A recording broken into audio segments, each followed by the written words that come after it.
memory is not a faithful archivist. It is a romantic poet, quietly editing the harshness of reality into a masterpiece of wistful longing. We are creatures bound by the relentless forward march of time, yet our minds are forever reaching backward. We look at the past through a golden sunlit lens, yearning for days that, when we were actually living them, felt entirely ordinary. This phenomenon, the romanticization of the past, is not merely a sentimental indulgence. It is a profound intersection of psychology, philosophy, and our deepest emotional needs. The psychology of the edited mind. From a psychological standpoint, our brains are wired for survival, and part of that survival relies on emotional regulation. Cognitive biases, such as rosy retrospection and the fading affect bias, act as a protective mechanism. The mind systematically softens the sharp edges of past pain, frustration, and boredom, while amplifying the echoes of joy and connection. We do not remember the mundane Tuesday commutes or the anxious uncertainties of a prior decade. We remember the laughter that echoed in a crowded room, or the specific way the light caught someone's face. By curating these memories, our psyche builds a sanctuary of familiar comfort, shielding us from the unpredictable terror of the future. The philosophical search for certainty.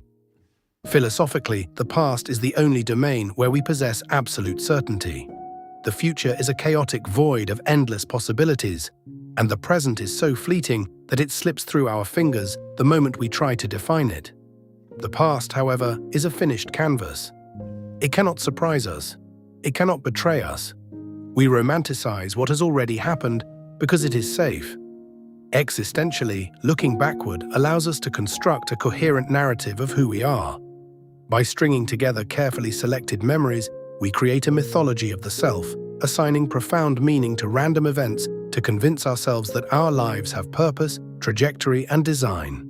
The romance of what was yet, beyond the brain's wiring and the philosopher's logic, there is an aching, beautiful romance in looking back.